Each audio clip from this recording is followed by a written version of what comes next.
우리 시간에 함께 성경 말씀 하나 보시겠습니다. 고린도전서 15장 10절 우리 한 구절 합독하시겠습니다. 우리 함께 나눌 하나님의 말씀은 고린도전서 15장 10절입니다. 합독하시겠습니다. 그러나 내가 나된 것은 하나님의 은혜로 된 것이니 내게 주신 그의 은혜가 헛되지 아니하여 내가 모든 사고보다 더 많이 수고했으나 내가 한 것이 아니요 오직 나와 함께 하신 하나님의 은혜로라. 아멘. 시간은 흐릅니다.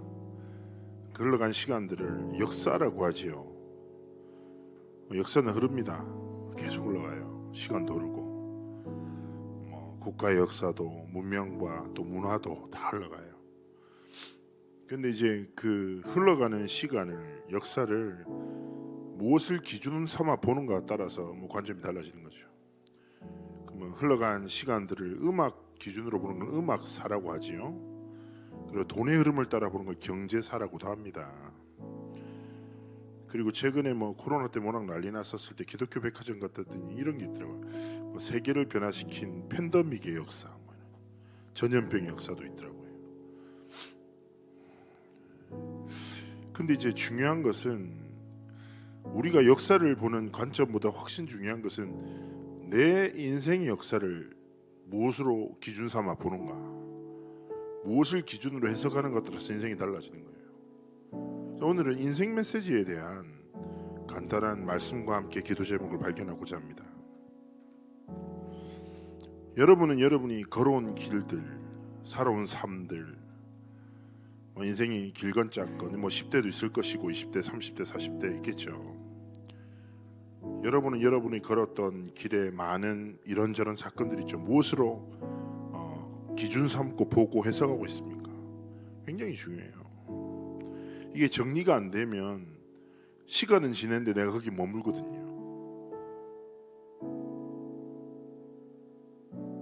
과거의 상처에 매여 있으면 안 자라난다니까요, 사람이. 그래서 하나님 앞에서 우리가 걸어온 길을 올바르게 이해하고 하나님의 중요한 뜻과 계획을 찾는 게 중요해요. 오늘 성경 본문에 내가 나된 것은 하나님의 은혜로 된 거야 라고 누가 썼습니까? 바울이죠. 오늘 본문을 기록한 바울은 여러분 잘 아시다시피 그의 삶에는 열심을 다해 교회를 핍박했던 핍박자의 길을 걸어갔습니다. 박해자로서요. 심지어 전도자였던 스데반 순교의 증인이 되기도 했죠. 그리고 생명 걸고 복음을 전했던 전도자의 정도 걸었어요. 루스드라에서는 돌에 맞아서 죽은 줄 알고 버려졌는데 의식을 찾자 다시 기어 들어가 그 지역에서 딱 복음을 전하죠. 그때 디모데도 만나고 해요. 그러면 바울의 인생에 좋고 나쁘고 아프고 감사하고 잘되고 못되고 많은 일들이 있잖아요. 근데 바울은 자신의 인생을 한 단어로 정리해버려요. 내가 나된 것은 뭐예요? 하나님의 은혜구나. 하나님의 은혜로 모든 것을 해석해요. 모든 시간들을 통해서 어디요? 하나님의 은혜 속으로 들어가요.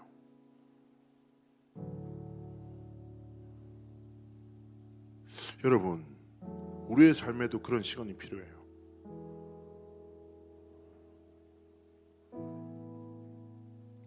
모든 것은 양면이라고 하죠. 밝은 면이 있으면 어두운 면이 있다니까요.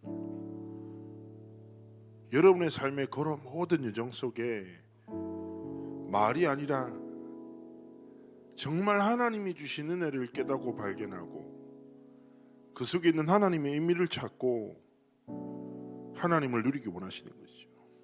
심지어 바울은 이렇게 고백합니다. 자신이 감추고 싶고 치유받고 싶었던 약함, 그 약함을 없애달라고 하나님 앞에 간절히 기도하죠. 그때 무엇을 깨닫습니까?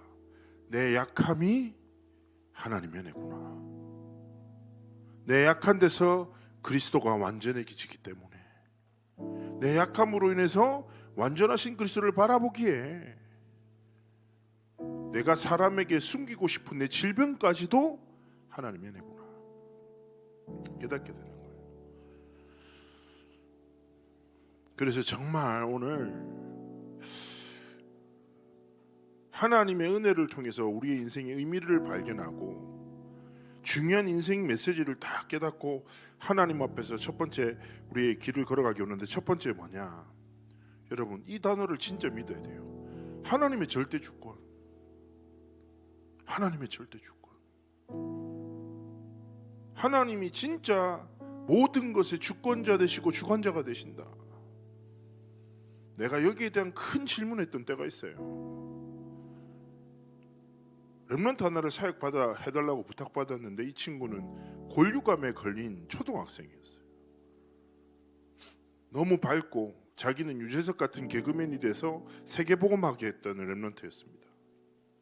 너무 밝아요. 아픈지를 몰라 병원에 가면. 근데 이한테 암세포가 막 빨리 퍼져나간다는. 다락방하고 나오면 내가 화가 나더라고. 이런 생각이 드니까, 하나님, 저것들 죽을 놈들 엄청 많은데 쟤들 다 건강한데 왜 이 렘넌트에게 하나님 질병 주시냐? 낫게 하실 거죠. 하나님 전능하시니까 낫게 해주세요. 이렇게 하고 집에 갔더니 상황이 점점 안 좋아져. 그러다가 엄마가 저한테 전화 왔어요. 울면서 이제 애가 다리 쪽으로 너무 심하게 퍼져서 다리를 이제 절단을 해야 된다는 거예요. 막 울어요, 집사님. 막 또 성실히 막 하나님 너무하네. 그때 뉴스에 되게 나쁜 놈 나왔거든요. 잘 되더라고. 얘는 뭐가 하나님 어떻게 이러시냐. 그래가지고 이제 다리 절단된 수술을 한 렘넌트를 만났어요. 막 말씀으로 제가 위로를 하고 소망을 주고, 나중에 저한테 이렇게, 목사님 저랑 나중에 같이 세계복음화해요. 오케이. 어디로 갈까? 일본에 가서 복음 전하자고. 오케이. 넌 혼자 눈물 나면 하나님 나 뭔가 있냐면서 뭐. 그렇게 조금 시간이 지나다가 그 사랑스러운 렘넌트가 하나님의 품으로 갔지요. 와, 낙심이 되는 거야. 이해가 안 되는 거야. 내가 사역도 하기 싫어. 하나님이 실수하신 거 아닙니까? 내 겉으로는 되게 사역자로서 멀쩡한 척 다니지만 속에 불신함과 원망과 상처가 좀 가득했다니까. 그러다가 어느 날 그 집사님한테 전화가 왔어. 나한테. 내 장례식도 못 갔거든. 장례식을 간다는 생각 자체에 눈물이 나가지고 못 갔어. 다 전화 왔어. 전사님 잘 지내셨어요? 네, 잘 지냈습니다. 하나님은 좋으신 하나님이십니다. 네, 하나님은 좋으신 하나님이십니다. 우리 아이가 그냥 간 게 아니에요. 이 아이가 가문을 살리고 하나님 품으로 갔습니다. 무슨 말씀이세요? 아이가 병에 걸렸다니 가족들이 찾아올 거 아니에요. 근데 이 아이가 밝게 웃으면서 복음을 전하니 그 과정을 통해서 복음을 받지 않던 가문에 복음이 들어가기 시작. 그러면서 우리 아이를 가문 살리기 위해서 부르시고 사용하신 하나님께 영광 돌린다는 거예요. 전사님 너무 감사합니다. 승리하세요. 딱 이러고 전화를 끊었는데, 하나님이 이런 딱 깨달음을 깨닫게 하시는 거예요. 진짜 가슴에 갑자기 딱 그 전화를 끊고 돌아서는데, 네가 다 이해할 수 있냐?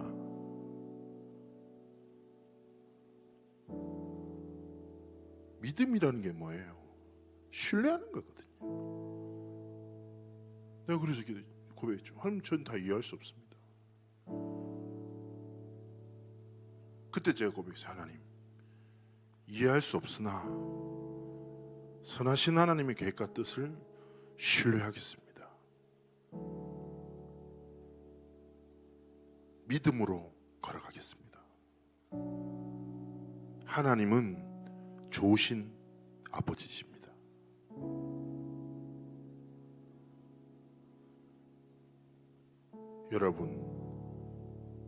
여러분이 사건과 상황과 문제 딱 빠지죠. 그럼 이해하려고 하거든요. 근데 이해가 안 될 때 많아. 그때는 신뢰하는 겁니다.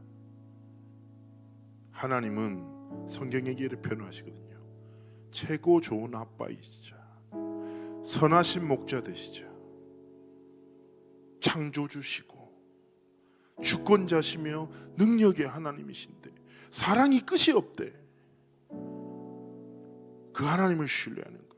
그래서 여러분이 인생을 딱 정리할 때 가장 중요한 건 뭐예요? 주권자 되신 하나님을 신뢰하고 하나님의 진짜 주권을 인정하고 고백하는 거. 그때 여러분 두 번째 발견되는 게 뭡니까? 하나님의 은혜예요. 하나님의 은혜란 단어가 무슨 뜻입니까? 하나님은 하나님의 계획을, 하나님의 언약을 반드시 성취하시는 거예요. 그리고 하나님의 영광을 나타내시는 거예요. 여러분의 삶의 여정을 향한 하나님의 언약을, 하나님의 계획을, 하나님의 뜻을 하나님은 완성시켜 나가신다니까. 근데요, 사단은요 거짓말에 빠져서 마귀 이간자 관계를 계속 깨뜨린다니까요.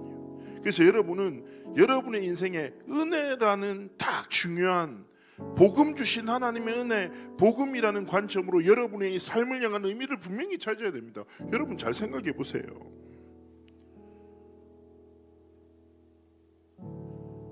문제, 큰 상처를 자신의 인생의 메시지로 붙잡고 하나님의 의미를 발견한 사람을 뭐라고 합니까? 증인이라고 해요. 그 상처의 이야기를 사람들은 뭐라고 합니까? 간증이라고 한다니까요. 여러분 정말 하나님의 주권 속에서 하나님의 은혜를 깨닫죠. 여러분이 걸어온 모든 길들이 뭐가 된다고요? 생명 살리는 하나님의 뜻을 이루는 발판이 됩니다. 굉장히 중요한 거예요. 더 이상 사단의 거짓말에 매여 오늘 놓치지 마세요. 제 현장 살아가다 보면 많은 사람들이 과거에 묶여서 오늘을 놓치고 미래를 불안해하면서 살아가요. 그런데 우리는 어떻습니까? 우리의 과거 걸어온 길도 하나님의 은혜예요. 지금 서 있는 길도 하나님의 은혜로 살아가며 우리가 앞으로 걸어갈 모든 길, 즉 과거, 현재, 미래가 하나님의 주권 속에 있고 그 주권자 되신 하나님은 은혜로 우리의 삶을 지키시고 이끄신단 말이에요. 여러분이 이 사실을 진짜 깨닫고 여러분의 상처가 아니라 하나님의 선물임을, 원망하고 싶은 환경이 더 이상 내 삶을 올가매지 않고 하나님의 복음을 나타내는 중요한 선물이 되기를. 엊그제 저한테 어떤 랩런트가, 지방에 있는 랩런트가 전화 왔어요. 목욕탕에서 어떤 사람이랑 싸웠대요. 치고받고. 저는 왜 이럴까요? 두 번째 질문, 엄마가 반찬을 안 해준대요. 자기 보고 직접 해먹으라고 한다는 거예요. 어떻게 엄마가 이럴 수 있냐면서 저한테 얘기를 하는 거예요. 많이 화가 나겠구나. 그럼 제가 이렇게 웃으면서 했겠죠. 그게 네 상처니 그렇다는 거예요. 근데 내가 기억하기로 3년 전에도 이런 비슷한 대화를 했던 것 같다. 와, 목사님 그런 것 같다는 거예요. 오랜만에 통화네. 근데 넌 여전하구나. 3년 전에 있었던 상처가 오늘 이날의 주일날 저녁에 목사님에게 그대로 전달되네. 참 감사하네. 너는 여전히 거기에 머물러 있구나. 이 흐름대로라면 3년 뒤에도 이 얘기를 똑같이 할 수 있겠구나. 그렇게 살고 싶니? 아니요. 사단은 끝없는 상처에 빠져 하나님과의 관계를 놓치도록, 깨어지도록 속여요. 조금만 질문해. 하나님의 이유가 무엇일까? 하나님의 뜻이 무엇일까? 렘넌트로서 진짜 복음이 지식이 아니라 실제 네가 복음으로 모든 것을 봐야 하고, 복음으로 모든 것을 들을 수 있어야 되고, 복음으로 모든 것을 말할 수 있어야 돼. 그걸 성령 충만함이라고 해. 상처로 듣고 상처로 보고 상처로 말하죠. 모든 게 문제가 됩니다. 근데 복음으로 듣고 복음으로 보고 복음으로 말하죠. 그러면 모든 것이 하나님의 중요한 계획이 됩니다. 그래서 여러분, 정말 하나님의 주권을 신뢰하고 깊은 하나님의 은혜로 들어가서 어떤 여정을 걸어가야 됩니까? 바로 하나님의 언약을 진짜 붙잡고. 여러분, 지난주 얘기했잖아요. 모든 것은 지나가고 사라진다니까요. 하나님은, 성삼위 하나님은 지금도 우리의 상태와 상관없이 말씀을 성취하시고 기도에 응답하시고 구원의 역사를 이루시며 237 치유 서밋의 여정을 완성시켜 나가고 계십니다. 그러면 여러분이 더 이상 과거에 묶이지 말고 오늘을 놓치지 말고 주권자 되신 하나님의 은혜를 붙잡고 하나님의 언약을 믿는 믿음으로 여러분의 매일의 순간을 지켜내기를 원하시는 것입니다. 또다시 과거의 어떤 상처나 과거의 문제가, 과거부터 있었던 환경이 내 삶을 우겼어. 그때 여러분 어디 속으로 들어가야 돼요? 주권자 되신 하나님의 은혜, 지금도 역사하시는 하나님의 약속의 말씀 딱 붙잡고 그 속으로 들어가. 여러분의 삶에 이미 주어진 은혜를 깨닫고 이미 주어진 신분과 권세를 누리고 지금도 여러분의 삶의 여정을 통해서 성취되고 있는 하나님의 약속을 진짜 붙잡고 뭐 하면서 살아가면 됩니까? 감사하면서 살아가면 되는 거예요. 감사하면서.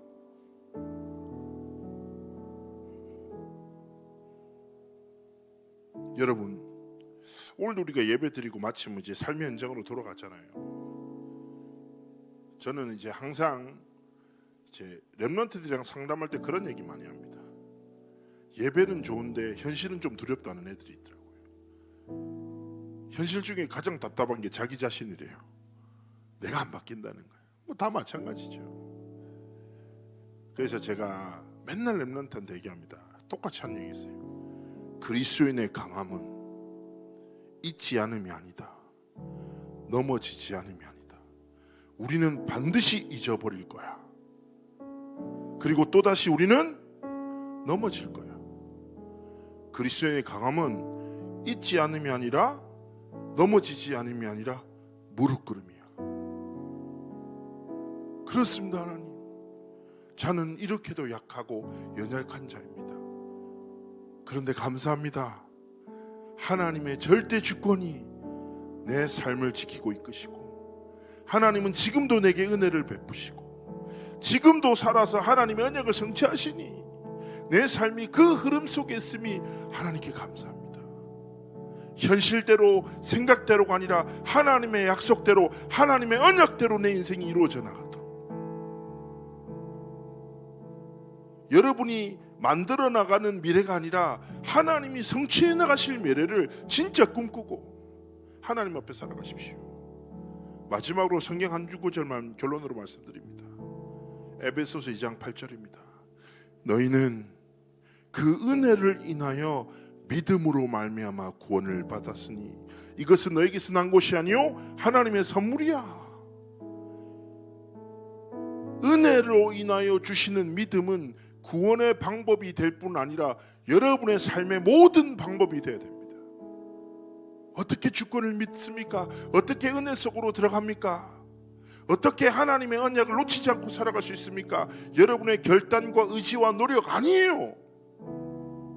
뭐라고요? 은혜로 인하여 주시는 믿음.